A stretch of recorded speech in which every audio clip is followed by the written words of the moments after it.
Yo, yo, it's JSF. How y'all doing? So, I broke my controller the other day. For those of you who watch my streams, you're well aware. Um, my new controller is coming in tonight. I got an update. It should be on the way, so I should be streaming tonight, by the way, just throwing that out there. But in my controller being jacked up and me not really being able to play games very much, I've been just kind of sitting around thinking more. I don't want to say more than usual because I usually think a shit ton about video games and fighting games. But I was just thinking about something that I say a lot, something that I've brought up a few times but never really, like, I guess explored. Because sometimes I just say things and maybe it's just me being me or me being somebody who's been in the FGC or been aware of the FGC for about almost 10 years now. Like, I just kind of say things and I guess hope people know what I'm talking about. I don't always elaborate on every single thing that I say. So something I say a lot in one of my biggest criticisms with NRS and with this game is I say that they don't know shit about fighting games. They don't know how to make a fighting game. They don't have anybody. Like, I say a lot of things along those lines, or I just say they have a lot of stupid shit in their game. Right. Now, I want to talk a little more about that because some people might disagree with it. They're like, what are you talking about? They hired pro players, or they had pro players come in, or 16-bit works there. Like, they definitely know things. Now, I am in no way trying to discredit anyone or to shit on anyone or to, that's not never my intention. Sometimes I need to shit on NetherRealm to get the point across, and so what? They're like, NetherRealm's owned by Warner Brothers, which is a billion-trillion-dollar company. Like, they're fine. They don't give a fuck about what little old me is saying. Like, I'm nobody important. You know what I mean? So I'm gonna be honest and objective because nobody, well, I don't want to say absolutely nobody, but there are not many people and not really anybody with a major voice in the community that is gonna just be that blunt and just straight up say this shit is stupid and unacceptable. But hey, how do we get here? What's going on? What's the problem? So, like I say, they don't have anybody on their they don't have anybody on their development payroll on their team that's working on these games that understands fighting games in and out, competitive fighting games in and out, and how, like, what is acceptable, what is unacceptable, how to fix X problem, how to fix Y problem.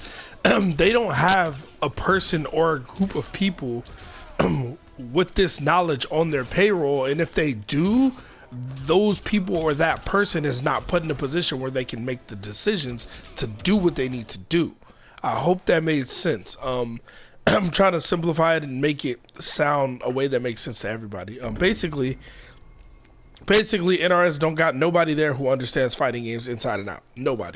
Nobody, or nobody who loves fighting games, nobody who plays fighting games. And this is why developers need to hire more players. Like, if your developer is just a developer, cool, but like, you need to be a player.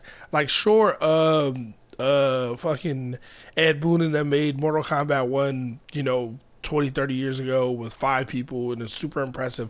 Great, wonderful. But who at the offices of NetherRealm now plays this game on a daily basis, on a weekly basis? If nobody is playing this game, and by playing this game, I mean spending a few hours on it, at least spending 2-3 hours on it a day or a week. Like, if nobody's spending 3 hours a week, at least every single week on this game, then you don't have anybody really qualified to talk about what the game needs, what the game is, what the game is really like, because you guys aren't playing it. How many of the devs play through Combat League? I challenge them. How many of the devs of this game play through Combat League? Like, I understand, and again, I understand that this game is not 100% made for competitive players. I understand. I don't think any game should be 100% made for competitive or 100% made for casual. I don't think that should be the case. But when it comes to balancing things and tweaking things like that, the casual audience won't really notice. There is that window in between casual and competitive where you're aware of competitive and you know about this and this and that, but you don't really do it yourself. You don't really play the game yourself that much. I don't even think those people will be that affected by the the little tweaks and just little balance changes. Like, hey, this used to be -7, now this is -10. Like this, or that might be a bad example because that's punishable, but you get the point. Like little changes and shit like that. Like I don't think the casual audience is gonna flip out if you change the breakaway input to L2 instead of R2. You know what I'm saying?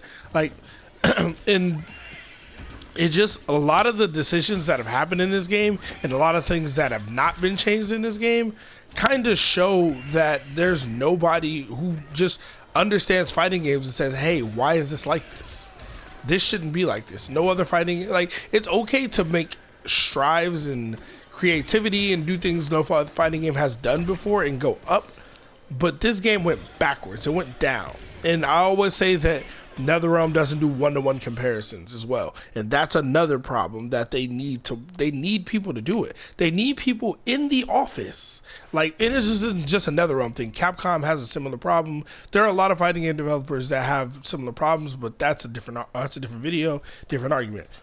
Everybody's gonna have issues. Everybody's not perfect, but when you look at other games, like for all the boneheaded and dumbass asshole shit Mike Z has done, he did love fighting games. He did. Like the people who made Skullgirls, the people who did the art loved art. The people who did the combat loved fighting games, and they understood fighting games. So that game has a lot of shit in it. Like other fighting games are struggling with problems that Skullgirls already fixed. You get what I'm saying? Like, and it doesn't make any sense because it was already done. And the reason it was done is because it was made by people who know fighting games and love fighting games. Is Skullgirls perfect? Of fucking course it's not perfect. It's also a new IP with characters that we have no emotional attachment to, so it's not naturally not going to get the same look as a game like Mortal Kombat or Street Fighter.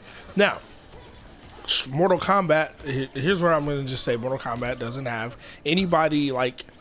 And it's not even about fucking Mike Z's bitch ass. I didn't want to bring him up, but it's a good example. Skullgirls was always highly regarded as a good fighting game from a technical standpoint, and even casually you can still play it. But when like NetherRealm it's crazy. It drives me nuts, and as you can probably hear, I'm kind of struggling to talk about it because it drives me insane. It drives my logical brain insane. I'm a very rational, very logical. I'm a very 1 + 2 = 3. I'm a very, you know what I mean? I think in a very this makes sense kind of way. So when shit doesn't make sense, I gotta go, why doesn't this make sense? I gotta go, why would you do this? Why would you do that? Why would you do that? Why wouldn't you do this? And then at the end of the day, it either comes down to you don't know, or you don't care that you don't know, you're not trying to know, or you're purposely trying to sabotage a product. And I refuse to believe that NetherRealm is purposely trying to sabotage their product. I mean, I really doubt it. It's possible. They could be trying to sabotage Mortal Kombat. It's possible. But I don't see how that would help them or benefit them at all. So it has to be they just don't know, or like they're negligent, or they're ignorant and careless. And for the people that are gonna say, but they hire pro players. There's a long history of that. So starting with Injustice 1, not 2. They brought in plenty of competitive players, and it wasn't 1, 2, or 3. It was, from what I remember, somewhere from 7 to 10, maybe more. I wasn't there. Go ask Perfect Legend, go ask Rio, go ask Chris G, see if they'll tell you. Those are some of the names that came up. Ask Pig of the Hut or Brant, whatever Bam Bam Guitar, whatever he's going by. Ask him. These are people that either were there or were in direct contact with people that were there. So they know how that process went down. But in Injustice 1 was the first time that they had people. And it was cool. They didn't have only Mortal Kombat players. They had Chris G. Even though Chris G was a Mortal Kombat player, he also played Street Fighter, Marvel, and shit like that. I think they had Arturo Sanchez as well. But again, ask them, don't ask me. But yeah, they brought pro players in to like play the game and test the game, kind of for QA, but it wasn't just regular QA. It wasn't like, because the thing is, regular QA is not what I don't know what you guys think QA is, quality assurance. It's more just bug testing and trying shit out to make sure you don't break the game and stuff like that. It's not just playing matches against each other. Sure, you will play matches against each other, but that's not all of what QA is. It's quality assurance. It's making sure the game works, making sure the game, you know what I mean? You sit there, hey, let me go do this uppercut in the corner of this stage this time. And 16-bit has talked about it a little bit, and some of the other people have too, you know? Like, hey, let me make sure if I do this on this stage at this point with this character that it doesn't destroy the game. Shit like that. There's one example. But yeah, they had a lot of competitive players come in for like a QA thing, and like, but they actually took their input. So they took their input. They said, hey, how do you feel about this character? Is this overpowered? Is this broken? Is this fair? What about this? How should we change this? And they tweaked the game accordingly, because I heard people say things like in Injustice 1 there was a pre-release version of Green Lantern that was super fucking overpowered, and then when the game came out he was super fucking nerfed, and I was like, he feels like good but not good. He feels nerfed. I don't know if any of you have ever played a character like that feels nerfed. Like, they have powerful tools, but the tools aren't that powerful. Like, they have a move that feels like, yo, this should be a crazy move, but it's like it's tame. But anyway, I'm getting sidetracked. I'm just saying, they did that with Injustice 1. You know, and they had other issues with Injustice 1. That game is wild. It's kooky as hell. But I don't think Injustice 1 is a great guideline, because I think that was figuring out what it wants to be. Like, at some point in development, they had air combos. They didn't know if they wanted to make it like Marvel vs. Capcom or like Mortal Kombat. So that's why it has a lot of kooky, crazy shit in it, and it's ridiculous. But I don't know if they did the same thing with MKX or Injustice 2. But I know around by the time Injustice 2 came out, they had hired some people that from the competitive scene. They hired 16-Bit, they hired PPJ, they hired I forgot his name as a player, but he's in some of the early MK11 combat casts too. It's about 3 or 4 players that at least I know that I've seen, that I recognize, and they're all from Chicago or the Chicago area, and they hired them in NetherRealm. Now, here's the problem. Here's the problem with this, because some people are going to say, well, 16-Bit is a high-level player. 16-Bit made top 8 at EVO, MK9 Legend, etc., etc., etc., etc., etc. The problem with that is, well, out of all the players that they hired, the only one with like legitimate pedigree and like any type of legitimate pedigree is 16-Bit. So I'm gonna talk about 16-Bit, and this isn't a disrespect thing. It's just me being honest and objective and telling the truth. So 16-Bit got top 8 at EVO in MK9. Great, congrats. It's an accomplishment, 100%. The part that people don't talk about is MK9 was a new IP in 2011. Now, this sounds really stupid because it's Mortal Kombat 9. It's the 9th game in the series. How is it a new IP? Let me explain. It's basically a brand new fighting game because there hadn't been a 2D Mortal Kombat game since Mortal Kombat 3. It's literally a return to form. It retells the story of Mortal Kombat 1 through 3. Like, it's new. It's not like if you played MK vs. DC, cool. Or if you played Armageddon, cool. But those games are not the same as MK9. They're not. I've played them both. They're not the same. Not to mention the FGC was not brand new or nothing like that, but in terms of being on like the Evo stage in Mortal Kombat games and people knowing about it, aside from the super competitive players, it wasn't like a big thing. It wasn't like 1,000 players entering, you know, Smash like it was last year, this year, whatever the fuck the numbers are, right? It wasn't, the amount of players was a lot smaller. The game was brand spanking new. It was a game that came out in April and EVO was in July. So I'm not gonna lend a shit ton of credence and say, wow, you know fighting games well enough to develop them, when you got top 8 in the tournament 3 months after a new IP was out or a new fighting game was out. You get what I'm saying? And I'm not trying to discredit the accomplishment. It's definitely still an accomplishment. 16-Bit was definitely a great MK9 player. 16-Bit got top 8 at EVO in 2013, MK9 as well. But again, that was when Injustice 1 was out, and a lot of players moved to Injustice or focused more on it. So, you know, you can say what you will about that.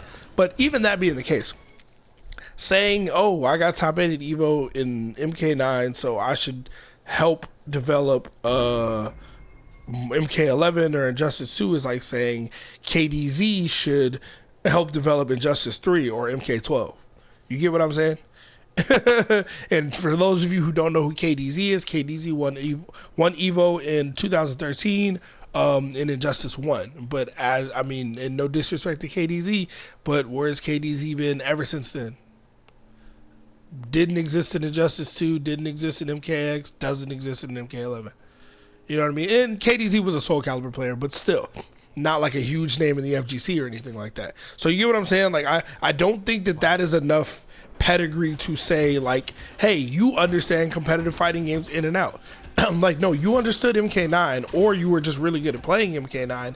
That's where the train stops. Like, I'm not saying me personally. I'm not saying NetherRealm hire me. I'm just saying hire somebody who understands fighting games. For me, if you were gonna say me, I would say I understand fighting games. Am I a top 8 competitive player? No. I've never been top 8 at EVO or any major offline tournament. I haven't been. But I have fucking hours, like probably got 100 hours worth of analytical breakdowns of this fucking game. So you can't tell me I don't understand it. You know what I'm saying? And I think we need, like, I think fighting game developers in general need consultants. Like, you need to hire somebody, either a person or a group, probably a few people, because more than one person, to have as like a creative consultant. And I don't know if that exists in video games or if that exists in fighting games, but somebody who can tell you, hey, competitively, this is ridiculous. Or, hey, you know what would be easier? We should change this to this. Like, I don't know if any of you, if you guys remember, before this game came out, Amplify was a different input. So you didn't do a special move. You didn't do a special move and then press R1 to amplify it. You did a special move, then you did another input. So you would do like down back 1, and then to amplify it, you would press like back 2. And it was different for every move. Now, I wasn't invited to the reveal event. I don't got no NRS privilege, or I'm not butt buddies with anybody who works there or with WB or anything, so I wasn't at the event. I never got to play this version of the game, but everybody who played it, or pretty much everybody who played it, said, yeah, it's pretty weird, or it definitely takes getting used to, or it's a weird thing, they should probably just change it. Like, why did they make this change? Like, and nobody understood it. Nobody was like, why is it like this? But that's how it was. If I want to do EX Fireball, I got to do back 4-3, and then I got to press another input, like back 4-3, back 2, or down back 2, or whatever the input was for the move. It varied, you know? So imagine doing that, doing 2 inputs. It was like, I guess it was kind of like the MK versus DC it had special moves where you had to do the move twice at a certain time frame. That's the best way I could explain it from, you know, what I heard and what I saw. But yeah, there was that in the beginning of the game. You know, the walk speed, the dashes were abysmal. Dashes were damn near useless. And the game was a lot slower paced, but I didn't mind that much. But a lot of people had complaints about that. Breakaway has been nonsense from day one, and that's the thing. Like, if you have people on your team that play this game, like, people, you need people. It sounds nonsense to say, hey, hire somebody to just play your game for hours and hours and hours, not looking for bugs, not like, no, hire somebody just to play it and analyze it, to analyze matchups, to analyze characters, to analyze mechanics, just analyze it and give their creative input, because I guarantee you that'll take you a longer way. Like, hire players. Like, don't hire just workers. Like, you're gonna have workers, but if you want people to enjoy playing your game, hire somebody to play your game before it comes out and say, hey, how do you like playing this? How do you feel about this? How do you feel about that? And it's kind of weird because it seemed like that's what they did way back in the day, but now it seems like they got away from it. And I don't know if they think when they hired some players that was what that's going to be, but they threw them all in QA, and I don't know if they're really giving input. And if they are giving input, then they're not giving the right input, so you got the wrong players. Like, I just don't get it. Like, as a former competitive player, I don't understand if they have any type of say, any type of input. I don't understand how, like, someone like 16-bit can say, yeah, breakaway being down in R2 makes perfect sense. Because if you play this game, you've got an accidental breakaway when you get hit by a fireball that knocks you down. Because you're trying to walk in and dash, or you're trying to wave dash, or you're trying to move in, or you're trying to block sometimes and stand sometimes, and you're gonna accidentally get breakaway. So if you play this game, that's gonna happen to you, and you would say, "Wow, that's really stupid. I didn't mean to do that." Or if you go from blocking to getting hit and launched, you know, you'll accidentally break away. It's something that's easily rectified, saying, you know what, we should change this input because we don't want anybody to accidentally get it. Or something like wake up roll saying, hey, we should increase the window for wake up roll. If you're pressing forward or back in L2 while you're on the ground at any point, we're going to give you the wake up roll, because if you were just trying to delay wake up, you wouldn't be moving in any direction, you'd just be holding L2. And they should increase the window for that too. Why is it so hard to wake up after a fatal blow? Shit like this that nobody, like, it's like nobody in the office thought about this. Nobody in the office played matches. Like, if you play 100 matches, you will like notice this. Like hire somebody just to play a shit ton of matches, and they'll probably get tired after a little while. A little while, but they can try out different characters. Hey, I like this. I like this. I don't like this. I don't like that. I think this would be better this way. I think this is a little too overpowered. I think this is like very gimmicky and at low level. This will really ruin a lot of low level experience. Like you need stuff in the game so that when new players come in, low level players, new players, that they're not just turned away immediately. And it's just stuff like that that I don't think anybody's thinking about. And I'm not saying all competitive players think about shit like this, but all competitive players think about shit like breakaway, shit like fatal blow, shit like, you know what I'm saying? Like shit like that. Things that, and there's a lot of things in the game that don't make sense, like that we as just people who know fighting games say, hey, it makes no sense for this move to behave this way, or for me to be unsafe on hit, or for, you know what I'm saying, like certain things like that that are in the game. So I don't know, I don't mean to go on like a rant or anything. I just think it's important that fighting game developers are either made by fighting game players or they hire players. Like hire players and analysts. Get you players that can play and players that are analytical. And like don't confine them to anything else but that. Let the analytical person play and analyze, let the player play and play. Because the player who's gonna play and play is gonna tell you what they don't like about playing. You know what I mean? And listen to it. Don't just do everything they say, but listen to it. The player might just hate zoning, so he might just want you to get rid of all zoning. That doesn't mean you should get rid of all zoning, but maybe don't make zoning so frustrating. Maybe don't make it so powerful. And in this game, zoning isn't that powerful, which is fine. It exists. They struck a good balance with it, where there's like one or two zoning characters, or two or three, but it isn't like overwhelmingly powerful. But anyway, I feel like I'm talking in circles, and if I keep going, I'm gonna just talk forever. But what do y'all think, man? Do y'all agree? Do y'all disagree? I think they need to hire more players at NetherRealm and let them play, you know? And I think they need to hire people to just consult with, players and analysts, people who do like match analysis, people who pay attention, people who give their input a lot and say, oh, hey, here's how I'll fix the game. You know what I'm saying? Like, look into people like that, because honestly, a lot of us just want the game to be good. We don't complain about the game for no reason. We don't complain about the game because we hate it. If we hated the game, we wouldn't complain. We would stop playing it. We try to give our input. Remember, certain things about this game didn't change. Like the amplify change didn't happen until everybody said, whoa, that sounds trash. So the players who played it said it sounded weird. It was weird. It felt weird. And everybody who didn't play it said, oh, no, why would we do that? Why do we have to do a different input? And it was like a big deal and pretty quickly, NetherRealm was like, all right, we hear you. We're looking into it. You know what I mean? But it's like, it's good that you hear the community, but you shouldn't have to roll something out and then all of us united say, yo, that's trash. And then you go, oh, that's bad. Oh, we're going to change it. You should have somebody internally who's already doing that, so you avoid these problems, because honestly, you're not going to do that for every mechanic. Every mechanic is not going to be rolled out to us beforehand and we're going to be able to change it. You know what I mean? It's not always going to happen. If that was the case, Breakaway would have been fixed. You know what I mean? So anyway, that's just what I'm saying. I could keep going, but I feel like this video is already way longer than it needs to be. Sorry that I'm not playing or really doing anything, but like I said, my controller's broken. It's usable, but it's not great. So yeah. Anyway, y'all have a good one. I'm gonna go ahead and get up out of here. If you like the content, subscribe, please. It helps. Follow me on Twitch. I think I need 16 more followers and I can hit affiliate. So twitch.tv/J_S_F. It'll be in the description. And y'all just have a good one, man. Y'all stay safe. I'm gonna go ahead and get up out of here. I will be streaming tonight, so catch me there as well. Peace.